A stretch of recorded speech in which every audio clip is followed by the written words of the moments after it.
Olá, pessoal, tudo bem com vocês? Bom, como sempre falo, né? Eu espero que sim. Bom, pessoal, então vou dar continuidade aqui aos nossos estudos, né?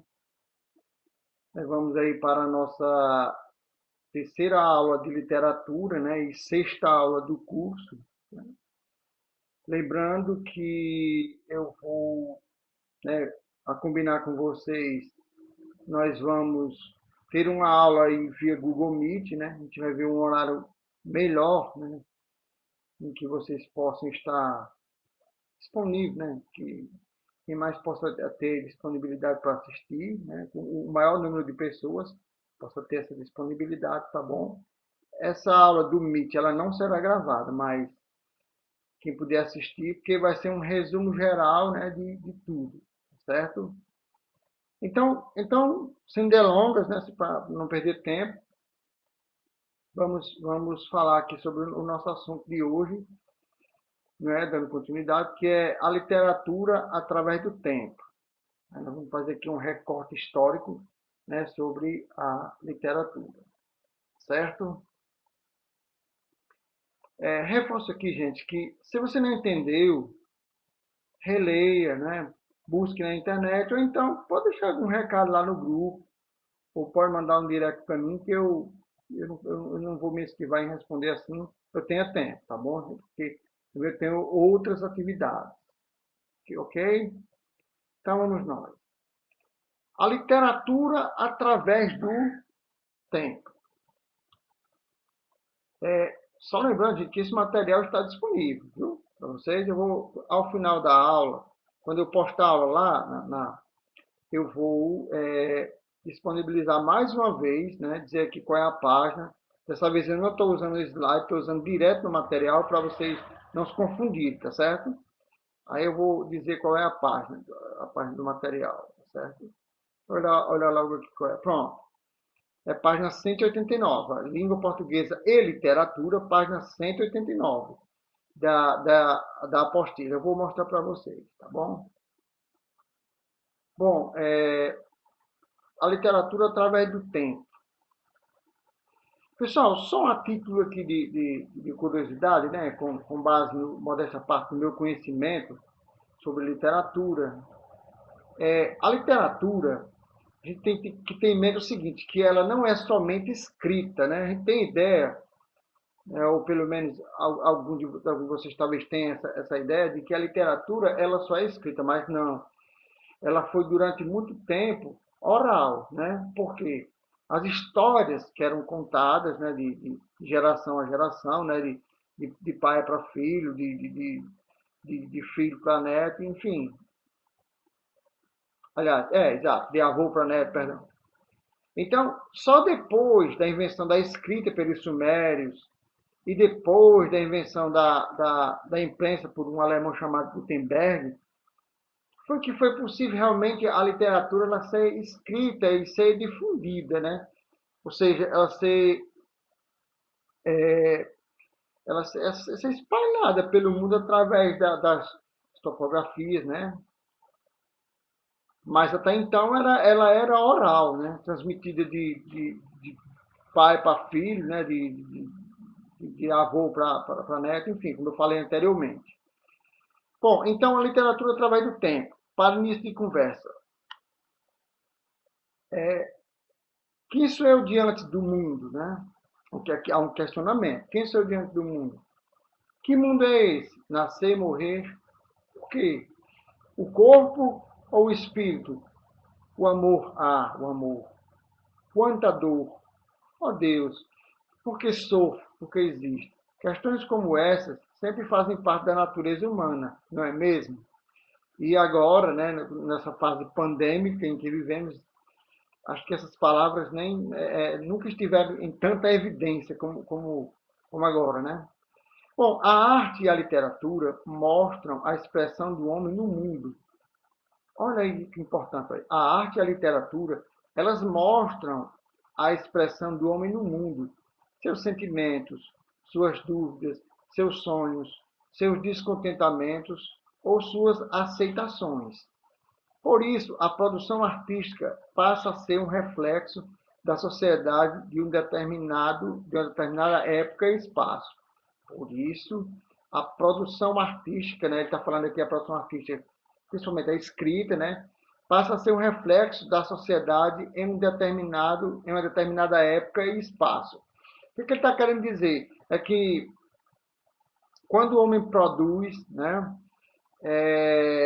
quadros, quando ele produz alguma coisa relacionada ao lado artístico, né, e o poeta, como eu já disse antes, eu imagino, lembro que eu tenho dito para vocês antes, o poeta ele se vale, né, assim como o pintor se vale das tintas para pintar seus quadros e ali transmitir a sua arte, o poeta ele se vale das palavras, né? Ele tem como matéria-prima as palavras, né?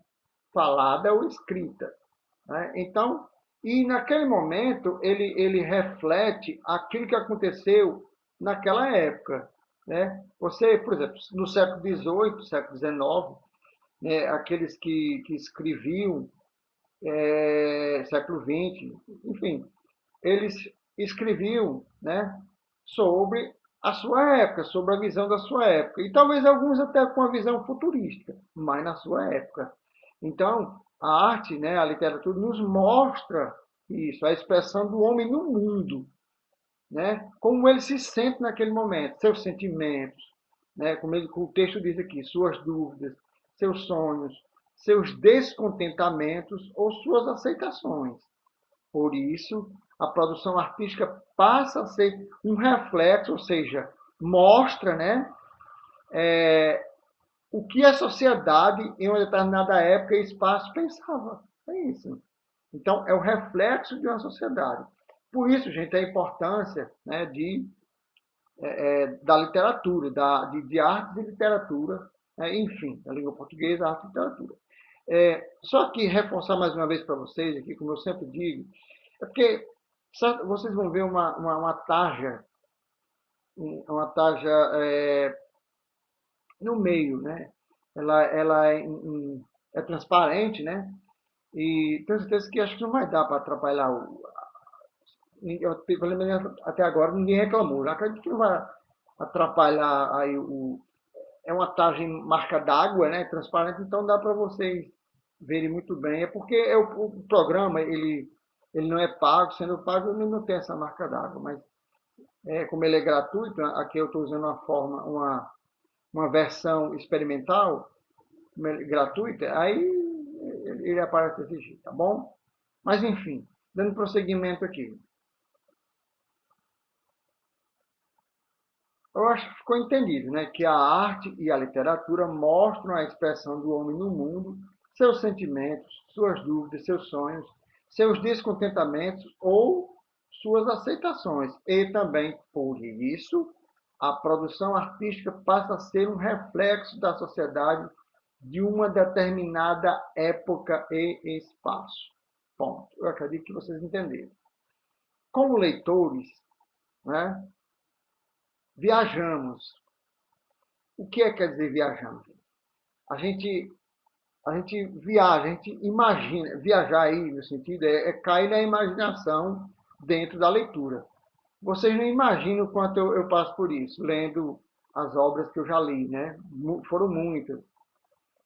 Realmente a gente passa por, assim, sabe? A gente imagina aquela situação, né? O cara escreveu lá em uma determinada época, mas aí você imagina como foi. Poxa, a personagem ou os personagens, né? Tem aquele que você se identifica, enfim. É muito interessante. A literatura, gente, é algo assim de uma riqueza imensa, né? Os que gostam de ler sabem muito bem o que eu estou falando, né? Então, como leitores, fazemos essa viagem, né? Por mundos desconhecidos. Claro, né? É imaginação, é um mundo novo, é algo desconhecido. Vivenciamos outras épocas, percebemos as impressões de um tempo que não volta mais, óbvio, né? Questionamos diferentes situações e emoções e, por isso, somos influenciados por artistas e pelas diferentes manifestações artísticas. O teatro, o cinema, a pintura, a música e a dança. Então, nós, né, somos influenciados por tudo isso. Só lembrando aqui, gente, uma coisa, que a literatura, no meu entender, ela rompe o que eu diria ser uma quarta barreira, né? Porque nós temos o pretérito, que é o passado, né? Nós temos o presente, né? E temos o futuro. Só que o passado, obviamente, como ele falou aqui, não volta mais, você fica apenas na sua lembrança. O presente é aquele que você está vivendo. E o futuro, como diria a máxima popular, Deus pertence, mas você sempre faz uma projeção. Mas o que seria essa quarta barreira que o senhor está falando aí, professor? É porque é o seguinte, é porque quando você lê, né, você viaja no tempo. É um tempo que nem é presente, nem é passado, nem é futuro. É um tempo desconhecido, né? É um tempo que você cria, né? O autor escreveu, mas você cria aquele tempo, você viaja, né? Você imagina. Então, por isso, reforço aqui a importância da literatura, não é mesmo? Vamos aqui. Agora reflita. Você, em alguns momentos de sua vida, já se sentiu tão emocionado que escolheu expressar seus sentimentos escrevendo alguns versos? E quando criança, passou pela experiência de ensinar uma peça de teatro na escola ou com um grupo de amigos? Já inventou, recontou ou leu um caso divertido ou impressionante para seus amigos? Gente, se vocês quiserem relatar isso aqui lá no grupo, pode ficar à vontade, tá certo? Olha, gente, eu sim, comigo isso aqui aconteceu, certo? A pergunta é para vocês, mas eu vou responder por mim, lógico. Em situações de emoção, eu já sentei, né? Apesar de que é muito doloroso, mas quando você está em emoção, em estado emotivo, é, você se vale, e você tem um certo conhecimento, você se vale das palavras e elas são palavras que realmente elas vêm do coração, né? Não é uma coisa assim. É claro que é pensado, você pensa para poder escrever, mas você vai aqui de acordo com o seu coração. Já fiz isso, entendeu? E às vezes que eu leio, eu vou às lágrimas, né? E também representar, eu nunca representei. Eu sou isso aqui mesmo que vocês estão vendo. Se um dia nós tivermos a oportunidade de nos encontrarmos presencialmente, né? Vocês vão ver que eu sou isso mesmo. Agora, eu não consigo representar, não sou um bom, mas para escrever, para cantar, né? E, no Dia das Mães, por exemplo, eu peguei o meu violão e eu não pude estar com ela porque para protegê-la, né? E também me proteger, né? Por causa do Covid. Então eu peguei e gravei uma canção e pedi que a minha irmã mandasse para ela, né? Obviamente uma canção em homenagem às mães. E já escrevi algumas coisas para ela. E ela sempre, sempre, no dia do meu aniversário, ela me faz chorar, porque ela escreve algumas palavras e me manda, né? Então, escreve lá e me entrega. Só é para ler em casa, porque ela sabe que eu vou chorar. Porque as palavras que vêm de uma mãe, né? Todos nós sabemos que sem sombra de dúvidas, é do coração. Sabe, ela não existe nada aqui na Terra que se compare, né, ao que é uma mãe, a que uma mãe faz pelo filho, enfim, não existe, não tem nada que se possa comparar. Bom, essa é a minha reflexão. Bom, então é isso. Então, repito novamente, você em alguns momentos de sua vida já sentiu tão emocionado, já se sentiu tão emocionado, que escolheu expressar seus sentimentos escrevendo, desculpa, alguns versos. E quando criança passou pela experiência de ensinar uma peça de teatro na escola, ou com um grupo de amigos, já inventou, recontou ou leu um caso divertido ou impressionante para seus amigos? Bom, então é isso, né, gente? Repito, se alguém tiver se sentir, né, apto e quiser relatar lá no grupo para todos nós, pode ficar à vontade, viu? Será muito bem-vindo. Então, isso aqui é mais de cunho reflexivo, né, gente? Para nós entendermos a importância que tem a literatura, né? Eu sei que eu já falei no outro vídeo, mas aqui é mais também um reforço, né? Uma retomada e também um reforço, tá certo? Ah, gente, só relembrando aqui para vocês, não esqueçam, quem puder participar da aula síncrona, ou seja, né, que nós estaremos todo mundo ao vivo, pelo Google Meet, quem puder participar, por favor, participe. É muito importante, porque eu vou fazer um resumo geral, né, que vocês possam fazer uma boa prova, né, para que a gente possa tirar desse momento que estamos passando, para que a gente possa tirar o melhor proveito possível, né, dessa nossa experiência de termos aula de forma remota, né, assim. Olha aqui, tá vendo? Certamente aqui, provavelmente aqui deve ser uma mãe, né? Imagina uma tia, alguém assim, lendo para a criança. É muito importante isso. E aqui, assim, o símbolo, né? Elaborando textos e recontando história. Aqui é a pessoa elaborando o texto, aqui contando história. Pois é, em todos esses momentos, fazendo poema, montando e ensinando uma peça de teatro, criando ou lendo a narrativa, você está interagindo com os chamados gêneros literários. Já falei para vocês sobre isso na aula de língua portuguesa.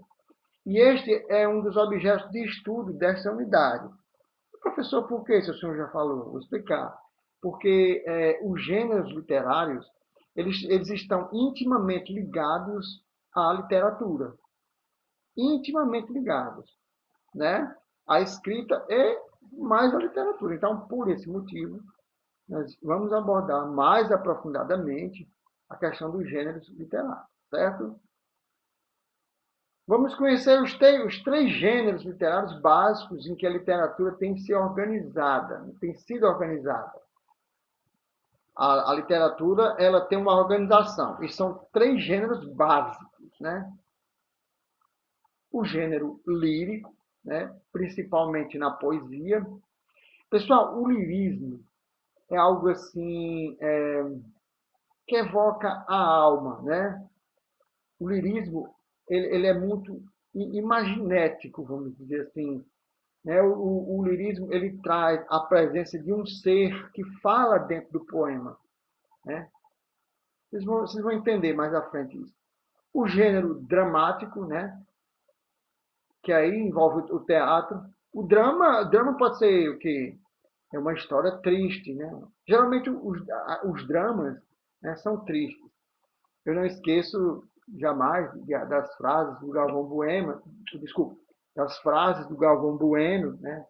Ali naquele fatídico 7-1, em que o Galvão dizia: e o Brasil, a seleção brasileira vive um drama. Exatamente isso, né? Uma situação conflituosa, um drama, né?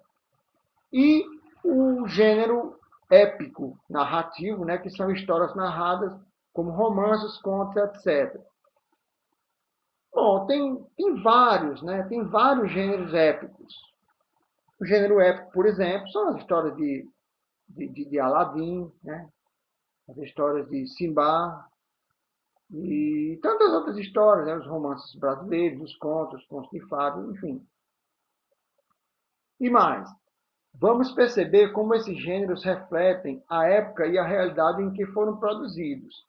Veremos que, se no transcorrer dos tempos o ser humano modifica sua forma de ver, sentir e pensar sobre o mundo, também na literatura essas mudanças acontecem. O que ele quis dizer foi o seguinte: nós vamos perceber que as mudanças que aconteciam no mundo, como por exemplo está acontecendo, né, nesse 1 ano e 4 meses, 3 meses de pandemia, essas mudanças elas se refletem também na literatura. Lógico, né, porque o artista ele tem sensibilidade, né? Então ele vai escrever sobre aquilo, tá bem?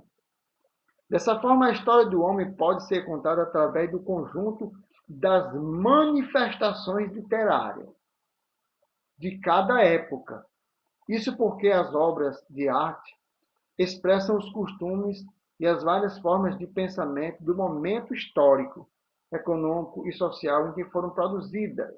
Daí a importância de estudar a produção literária, né? Aqui,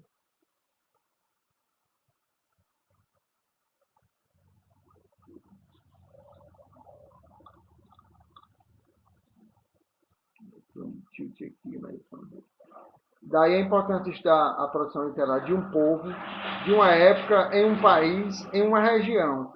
E este é o outro aspecto da literatura que propomos a você nesta unidade. Desvendar os sentimentos e emoções de um tempo, vivenciar os anseios do homem nesse tempo, conhecer os costumes, viajar pelos eventos, é sentir como a vida acontecia e fazia acontecer. Pronto para começar? Acredito que sim. Aí aqui tem os objetivos, né? Porque, gente, ó, assim, a gente traça para vocês, quando a gente está planejando as aulas, a gente traça um objetivo, né? E essa apostila traz isso já pronto aqui para mim, tá certo? E eu imagino né? Então, quais são os objetivos? Reconhecer os diferentes gêneros literários. Pronto. Analisar textos de gêneros literários diferentes, compreender o conceito de estilo de época na literatura a partir do estudo dos períodos literários. Aí é algo mais aprofundado, né? Mas vamos tentar fazer. Estabelecer relações entre textos de épocas diferentes, situando aspectos do contexto histórico, social e político no Brasil. Também é um pouco aprofundado, mas requer, requer um certo estudo sobre isso, né? Requer atenção. Bom, o que são gêneros literários? Né? Precisa entender o que são gêneros literários. Para iniciarmos o estudo sobre gêneros literários, escolhemos dois textos. O primeiro é o início do conto, A Cartomante, de Machado de Assis. O segundo é um poema do mesmo autor. Então, nós temos o início do conto A Cartomante e o segundo vai ser um poema. Então, eu vou ler para vocês. Propomos uma atividade inicial para que você possa perceber a diferença entre os dois textos. Vamos lá? Aqui, na verdade, é só, né, é uma lição, né, isso daqui. Que a gente possa perceber a diferença que existe entre um conto, né, e entre um poema. A Cartomante é um conto de Machado de Assis que traz a história de Camilo, Rita e Vilela envolvidos em um triângulo amoroso. A Cartomante pode ser considerada outra personagem devido à sua grande influência no conto. A história começa numa sexta-feira de novembro de 1869, em um diálogo entre Camilo e Rita. Rita fala de uma cartomante que visitou e acredita poder ver e resolver todos os seus problemas e angústias. Camilo, que no começo zomba de Rita, depois vai recorrer a esta mesma cartomante para saber sobre o seu caso com Rita e por que Vilela, seu amigo e marido de Rita, o havia chamado à sua casa. Se você quiser continuar a ler, né, o conto aqui tem www.dominiopublico.com.br, o desfecho da história é inesperado. Tá certo? Como sempre, as coisas do Machado de Assis. E aqui eu dou um adendo. Quem quiser ler, tá, as obras do Machado de Assis, ou algumas das obras dele, parte, alguma coisa, o que vocês quiserem ler, gente, acessem esse site aí. Porque é domínio público, tá certo? Ou seja, qualquer um pode ler, não existe mais livro de Machado de Assis para vender. Não.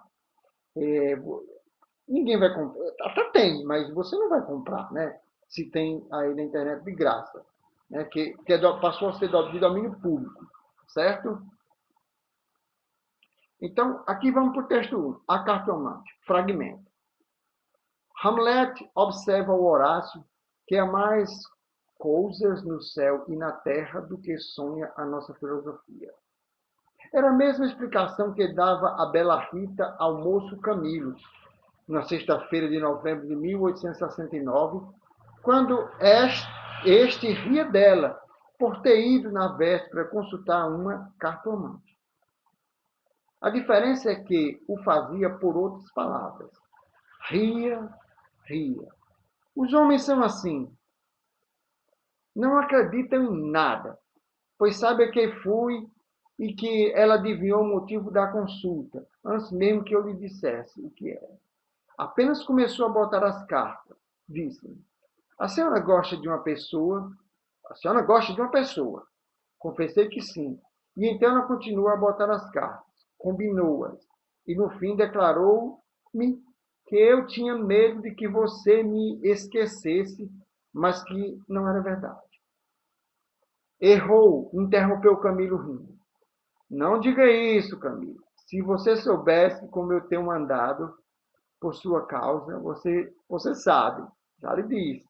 Não ria de mim. Não ria. Interessante, né? Machado de Assis, né? Então, aqui é o trecho, né, de A Cartomante. Quando tiver seu nome, fragmento, né, um trecho, pequeno trecho. Agora o texto 2, né, que é também do Machado de Assis. Ó, livros e flores. Teus olhos são meus livros. Que livro há aí melhor? Em que melhor se leia a página do amor? Flores me são teus lábios, onde a mais bela flor, em que melhor se beba o bálsamo do amor. Lindo, né, pessoal? Assim, a gente se arrepia, né? Comparando os dois textos, respondo. Agora nós vamos fazer uma comparação, né? Porque são diferentes, né? São gêneros diferentes. Um é um conto, outro é uma poesia. Comparando os dois textos, respondo. Gente, não há necessidade de vocês escreverem isso no caderno e responder, né? Para me enviar, só se quiserem. E se quiserem compartilhar no grupo, responder, tudo bem, não há problema. Comparando os dois textos, respondo. Em que texto houve maior preocupação com a formatação das ideias e com o ritmo da linguagem usada pelo autor e por quê? Em qual texto houve maior preocupação com a formatação das ideias e com o ritmo da linguagem utilizada pelo autor? E por quê? Né? Identifica o texto em que o autor se preocupa em descrever o ambiente, em contar uma história em uma sequência temporal. O que é uma sequência temporal, professor, que eu não sei? É assim. É que segue uma lógica de tempo. Vou dar aqui um exemplo.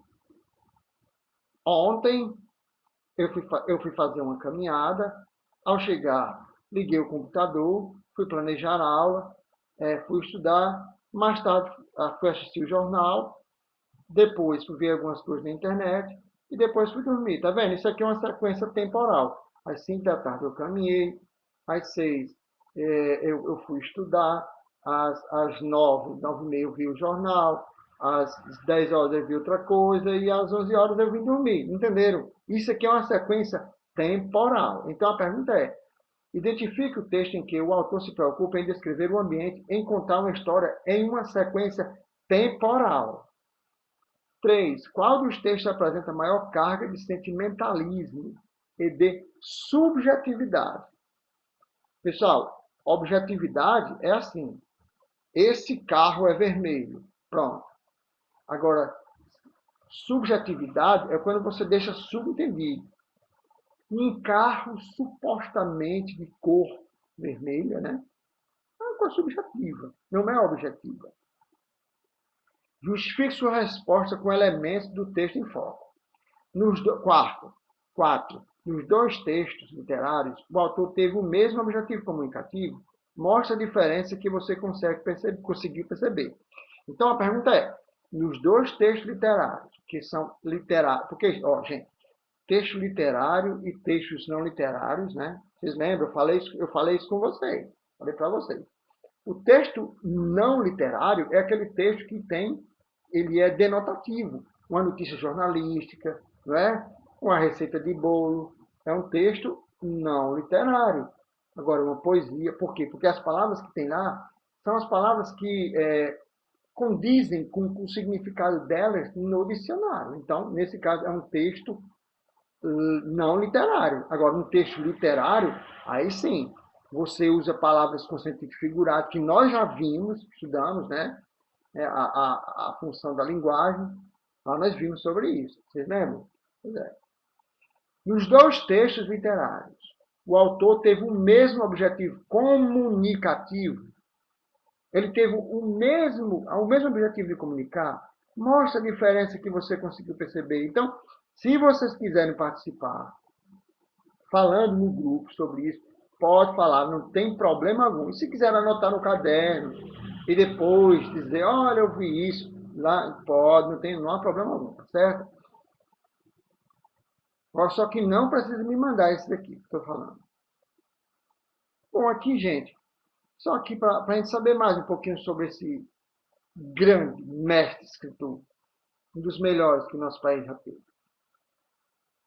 Machado de Assis, né, de 1839 a 1908, foi um escritor brasileiro amplamente considerado como o maior nome da literatura nacional. Escreveu em praticamente todos os gêneros literários, sendo poeta, cronista, dramaturgo, contista, folhetinista, jornalista e crítico literário. Testemunhou a mudança política no país quando a República substituiu o Império e foi um grande comentador e relator dos eventos políticos sociais de sua época. Detalhe, Machado de Assis era mulato, viu, gente? Filho de um operário e neto de escravo que receberam a alforria. Pobre, foi criado no Morro do Livramento e não tinha condições de frequentar cursos regulares na escola. Como então, ele se tornou esse grande nome na literatura nacional, professor? Descubra lendo a biografia completa do autor no site. Aqui.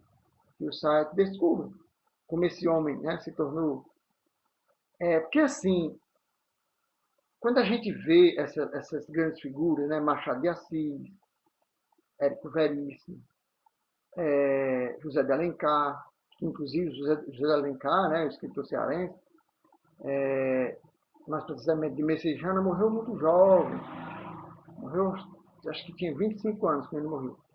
A gente imagina que esse pessoal aí tiveram assim, uma vida muito boa, né? Não, gente. Eles eram pessoas iluminadas, por assim dizer, determinadas, né? Eles sabiam realmente o que queriam fazer, né? E qualquer dificuldade para eles era fichinha. Se você pegar, por exemplo, Gonçalves Dias, ele foi exilado, assim como outros escritores foram exilados, né? Porque criticavam os governos, principalmente os governos militares, né? Então, eles sofreram, né, de certa forma. Aqui é o exemplo maior que a gente está vendo aqui é de um dos maiores escritores aí da nossa história, que é Machado de Assis. Tá bom? Então, só para a gente refletir o quanto, às vezes a gente acha que a vida da gente é complicada, né? E perceber que tem outras pessoas, né, no passado que nem se compara com o que nós temos hoje em nossas mãos, né? E uma delas é a facilidade que a gente tem hoje, né, de estudar, de ter o conhecimento. Veja bem, o professor não é detentor de todo o conhecimento. Nós aqui estudamos, passamos pela academia, mas nós temos toda uma técnica, aprendemos a técnica de ensino, né? Nós instruímos. Eu faço como um filósofo chamado, agora me falhou o nome dele aqui, mas daqui a pouco eu lembro. Tem um filósofo que disse que o professor ele é um explicador, que realmente é verdade. A nossa função é explicar, né? É orientar, mas a busca do conhecimento está em vocês, né? O interesse, a vontade, o gosto pelo estudo, certo? Eu me lembrei aqui do nome. É Clóvis de Barros Filho. Um cara muito bom, já li muita coisa sobre ele. A partir atividade, é preciso observar que entre os dois textos há diferença em relação à intenção e à estrutura. O texto 1 propõe-se contar um fato, por isso apresenta os personagens, né, os dois amantes, em determinada situação. A personagem Rita conta que foi consultar uma cartomante, descrevendo o ambiente em que estão inseridos. O texto 2 já se preocupa em expressar os sentimentos e percepções do mundo subjetivo do autor em relação a como ele vê a mulher amada. Né? Tem um texto, tem uma poesia bonita do Vinícius de Moraes, que eu sempre gosto de citar nas minhas aulas. Né? O nome da poesia é Teu Nome. Vinícius de Moraes foi um cara assim, um artista muito, digamos assim, controverso. Né? Ele tinha alguns próprios. Sempre esse pessoal, esses intelectuais, eles têm sempre têm alguns problemas aí. São muito emotivos, tem muita. Eles não, algumas coisas eles não conseguem lidar bem, certo? Então, se separava, casava, se apaixonava, era assim. Então, em uma dessas paixões, ele escreveu uma poesia para uma jovem, uma mulher, né, chamada Maria Lúcia. E a poesia é assim: Teu nome, Maria Lúcia, tem qualquer coisa que afaga, como uma lua macia brilhando a flor de uma vaga. Acho tão bonito isso. Então, o artista se vale disso, das palavras. Né? E como a resposta foi dada aqui, o texto 1 propõe-se contar um fato, por isso apresenta os personagens, né, que são os dois amantes, em determinada situação, né? A personagem Rita, que foi consultar uma cartomante, descrevendo o ambiente em que estão inseridos. O texto 2 se preocupa em expressar os sentimentos e percepções do mundo subjetivo, assim como o Vinícius de Moraes. Né? Teu nome, Maria Lúcia, tem qualquer coisa que afaga, como uma lua macia brilhando uma flor de uma vaga. Então, enquanto que no conto é algo mais objetivo, né? Porém também, de certa forma, há uma subjetividade, mas a poesia, o poema, ele é bem mais subjetivo, né? Certo? Aqui um golezinho d'água, né?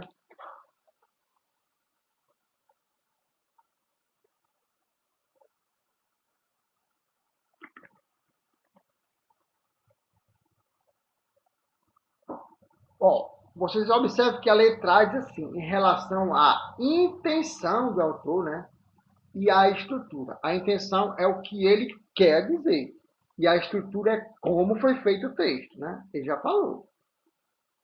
Já falou isso. Agora, em relação à forma. O primeiro é escrito em prosa, a forma do texto, em linhas contínuas. Gente, prosa é a mesma coisa que conversa, entendeu? Observe que tem os tracinhos que sinaliza a conversa. Então, isso chama-se prosa.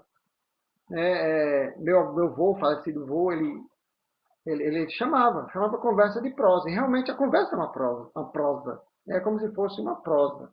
Vamos prosear, né? Estava proseando com um amigo. Ou então, quando você está brincando com a pessoa, deixa de prosa. Chama de prosa, não, você está brincando, né?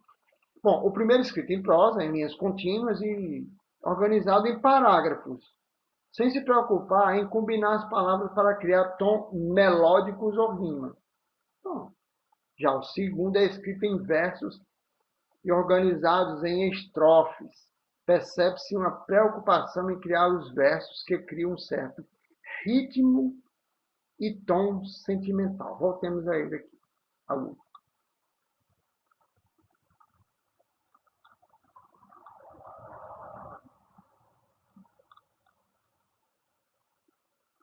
Teus olhos são meus livros. Que livro há aí melhor? Em que melhor se leia? A página do amor. Flores me são teus lábios. Onde há mais bela flor? Em que melhor se beba o bálsamo do amor. Tá vendo? Ele se preocupa com a forma. Bem diferente daqui, ó. Aqui é escrito de forma linear, né? Ó, isso aqui, gente, ó, esse tracinho aqui, isso aqui indica a fala, viu? pessoas, dos personagens, dos ou das personagens, né? Melhor, das personagens. Persona quer dizer pessoas, personagens quer dizer pessoas do discurso.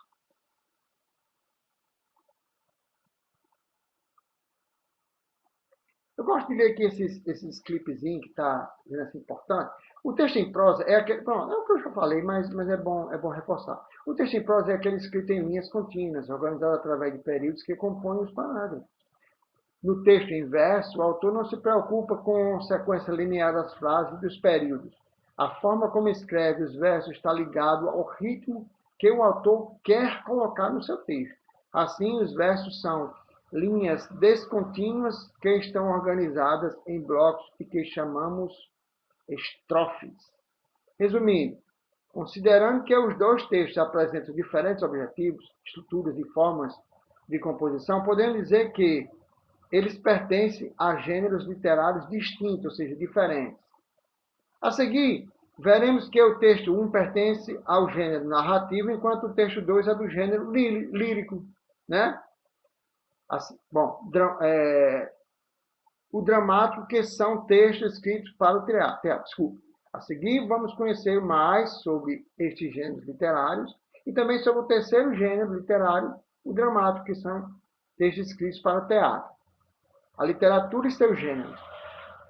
Tradicionalmente, as produções literárias têm sido classificadas em 3 gêneros literários principais, de acordo com a estrutura do texto, agora você já sabe o que é, e também a finalidade para o qual o texto foi escrito. Épico narrativo, né? Ou seja, ele narra história. Lírico exprime emoções e sentimentos. Ponto. Grave bem isso. E dramático ensina para ensinar teatro, ensinar no teatro, né?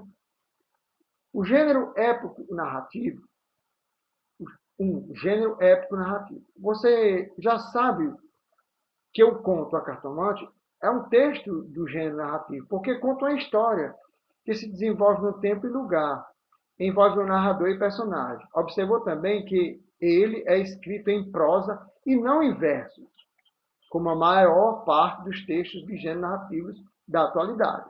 Mas será que foi sempre assim?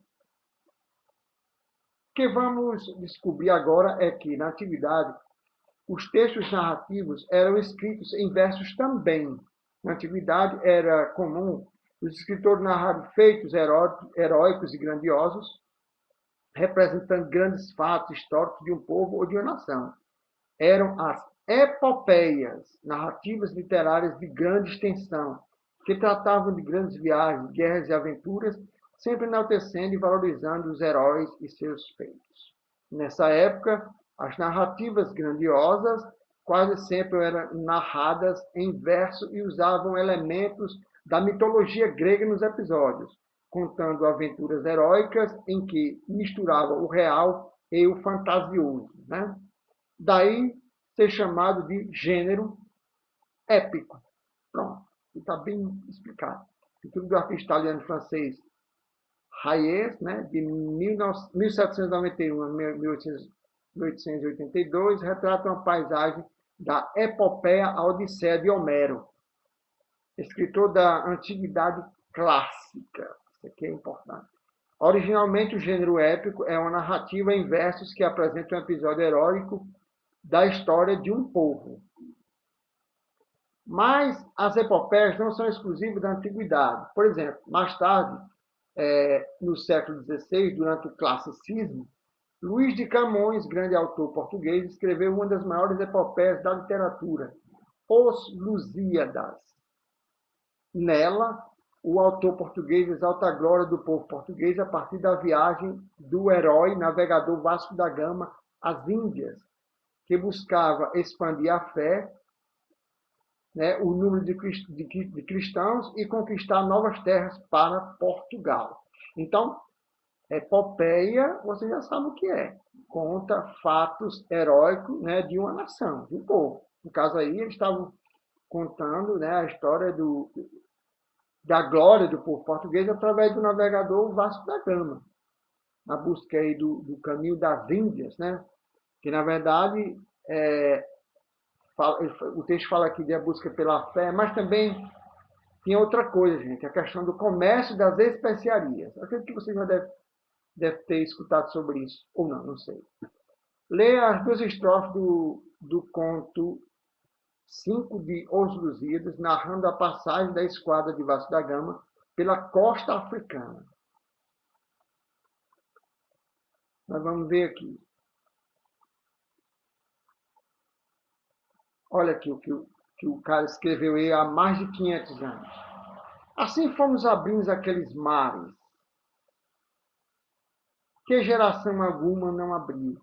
As novas ilhas, vendo e os novos ares, que o generoso Henrique descobriu. De Mauritânia, os montes e lugares, terra que Ateneu no tempo possuiu, deixando a mão esquerda, que à direita não há certeza doutra, mais suspeita. Passamos a grande ilha da Madeira, que do muito arvoredo, assim se chama, das que nós povoamos a primeira. Mais célebre por nome que por fama, mas nem por ser do mundo a derradeira. Se lhe aventajam quantas Vênus ama, antes, sendo esta sua, se esquecera. De Cipro, Gnido, Pafos e Cietra. Então, aqui tem algumas explicações. Henrique é o 17º rei de Portugal, né, tem governado de 1578 e a sua morte em 1580. Mauritânia atualmente é um país situado no noroeste da África, na região do deserto do Saara. Anteu, na mitologia grega, era filho de Poseidon e Gaia, extremamente forte quando em contato com o chão, ou até sua mãe. Desafiava todos os seus possíveis rivais para combate corpo a corpo, que terminava invariavelmente com a morte do seu adversário. Ilha da Madeira, até hoje existe, né? Principal ilha do arquipélago da Madeira, situada no Oceano Atlântico, a sudoeste da costa portuguesa. Inclusive, é onde nasceu o português mais conhecido na atualidade, o Cristiano Ronaldo, jogador de futebol, né? Vênus, deusa romana, ou Vênus, né, deusa romana equivalente a Afrodite, na tradição grega, é a deusa do amor e da beleza. Então, ele fez aqui, né, ele narrou em versos, que é o que nós vamos falar aqui. Ó. Cipro, Gnido, Pafos, Cietra. O culto de Afrodite, deusa grega da beleza e do amor, era universal. Na Grécia, seus templos principais eram os de Pafos, Amatonte e Idália, né? Na ilha de Chipre, de Gnido em Carla, e de Cietra no Peloponeso e do Monte Eryx na Sicília, ou Sicília. Com o passar do tempo, já a partir do século XIX, a narração de histórias passou a ocorrer predominantemente em prosa e não mais apenas em versos, motivo pelo qual os estudiosos passaram a denominar de gênero narrativo. O conto A Cartomante de Machado de Assis é um exemplo desse gênero narrativo. Então, vocês observam aqui, gente, né, exatamente o que eu disse, que o Camões, né, ele se utilizou de um gênero, o gênero poesia, para escrever uma narrativa, é verdade? Hoje não é mais comum, né, porque a narrativa segue os padrões aqui hoje, né, como diz aqui, do Machado de Assis, deixando o gênero poesia para outros fins, né, mais lírico ou lírico, né. Bom, os textos do gênero épico-narrativo apresentam o narrador, aquele que conta uma sucessão de ações, enredo, né, dos personagens no tempo e no espaço. Repetindo, os textos do gênero épico-narrativo apresentam um narrador. O que é esse narrador? Aquele que conta uma sucessão de ações, enredo dos personagens, né, no tempo e no espaço.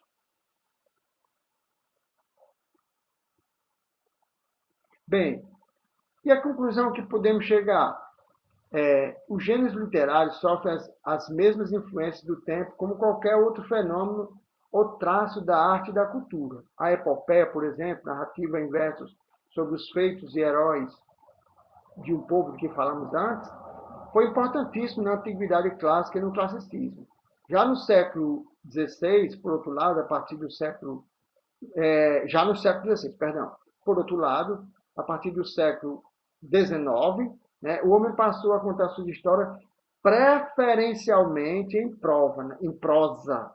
E com o romantismo desenvolveu-se um tipo de narrativa chamada de romance e, posteriormente, o conto, gêneros que continuam até hoje.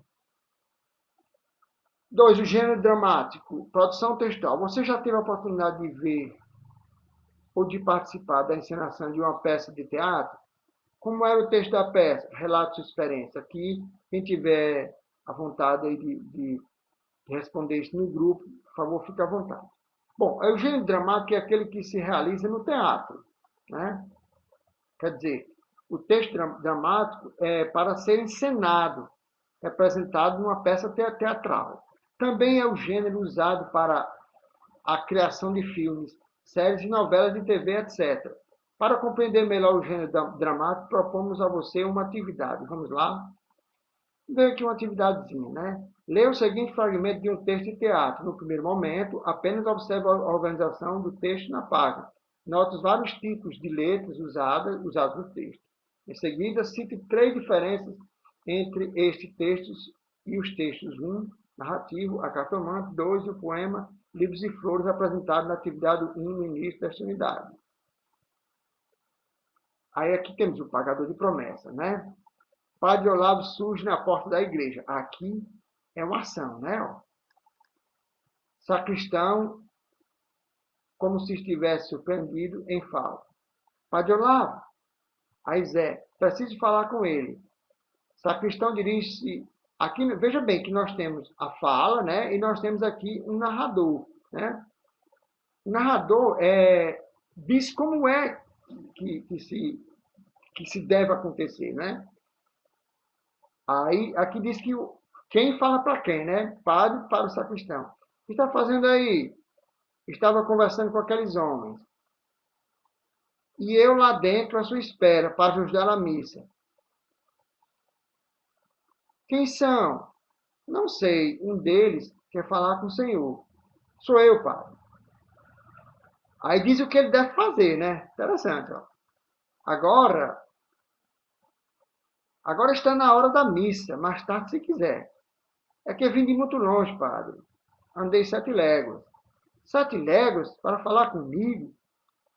Não para trazer esta cruz. Não, para trazer esta cruz. O padre, ele olha a cruz detidamente. E como a trouxe no caminhão? Não, padre, nas costas.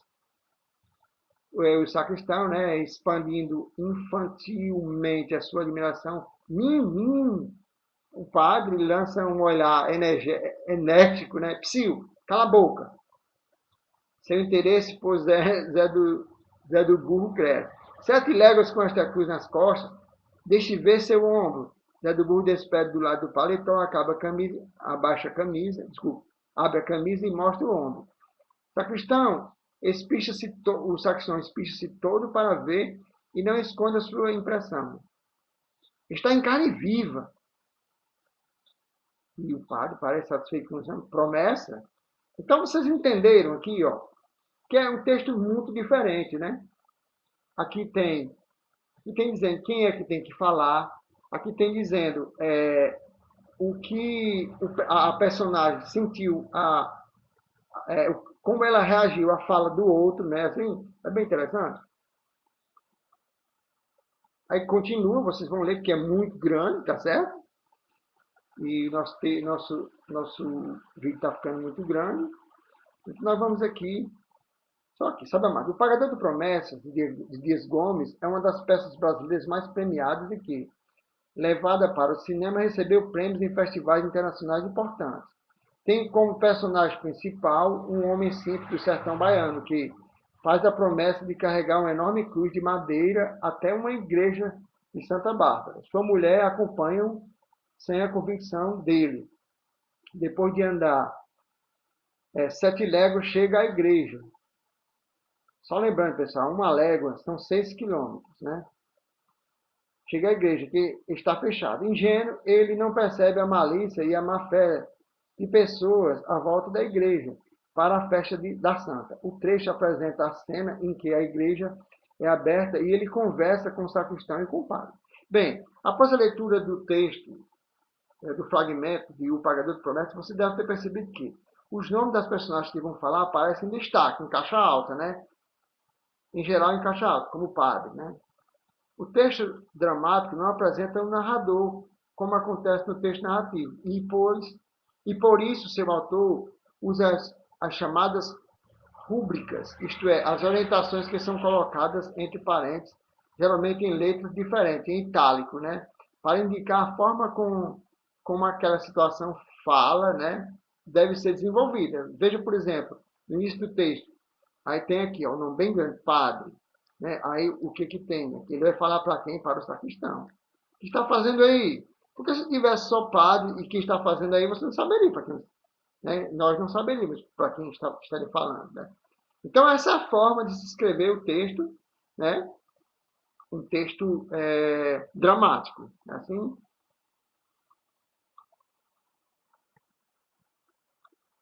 dois aqui, três. Essa apresentação gráfica diferente, com o uso de diferentes tipos de letra, costuma afastar as pessoas da leitura de peças teatrais. No entanto, se você entender as rubricas como uma substituição de narrador, logo se acostumará com essa característica e se sentirá à vontade lendo textos do gênero dramático, teatro. Né? Outra característica do texto de teatro é que ele é dividido em cenas e atos. Cena é o momento da peça em que estão no palco as mesmas personagens. Ato é um conjunto de cenas que formam uma unidade dentro da história conflito. Agora nós vamos compreender melhor o enredo do texto, Pagador de Promessas. Leia novamente o texto do teatro apresentado e responda as perguntas que se seguem. O padre surpreendeu-se com as promessas feitas pelo Zé do Burro, por quê? Quais as características principais do protagonista e personagem Zé do Burro? Como você o descreveria? Por que o padre quis ver o ombro do Zé do Burro? Na sua opinião, Zé do Burro conseguirá entrar na igreja com a cruz? Por quê? Qual a problemática social discutida no texto? Bom, aí sim, pessoal. Essa aqui vocês vão fazer. Observe. Atividade 4, tá certo? A, B, C, D e E. Vocês vão fazer e vão, né, fazer aquela foto e vão enviar. Tudo bem? Repetindo, a atividade 4 deve ser copiada no caderno, com letra legível, com o nome completo de vocês. Não copie de lápis, copie de caneta. Respondam, tirem uma fotozinha e me enviem, tá bom? Ok? Bom, pessoal, então, por aqui eu vou terminando a nossa aula, tá certo?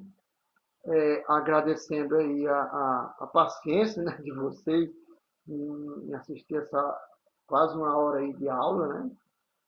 Que eu sei que é chato ficar com fone, ficar com. Mas enfim, é o que temos para hoje e devemos agradecer, né? Porque se essa pandemia tivesse acontecido em outras épocas, estaria tudo parado. Esse paliativo nós não teríamos, né? Esse paliativo, né? Então, agradeço aí a paciência de vocês, né? Em nome da instituição, estou finalizando por aqui a nossa aula. E quando for, né, e aí nós vamos discutir durante a semana, nós vamos discutir, né, quando será a nossa aula síncrona, em que todos estarão presentes, né, ou quem puder estar presente aí no ambiente virtual Google Meet, tá certo? Eu deixo um link lá, da mesma forma que fiz outra vez, prepara a aula, tá certo? Com todos os assuntos. Eu vou dar uma alfinetada em todos os assuntos. Ela vai ficar um pouco comprida, mas é bom porque vocês vão ter uma revisão geral, né? Para que vocês possam fazer uma boa avaliação. Então, saúde vocês, saúde e paz a todos. E aquele que puder, né? por favor, fique em casa. Lembramos que a pandemia ainda não acabou. Temos aí uma perigosíssima cepa, né, da Índia, que está na iminência de uma terceira onda. Abraços, saúde e paz a todos.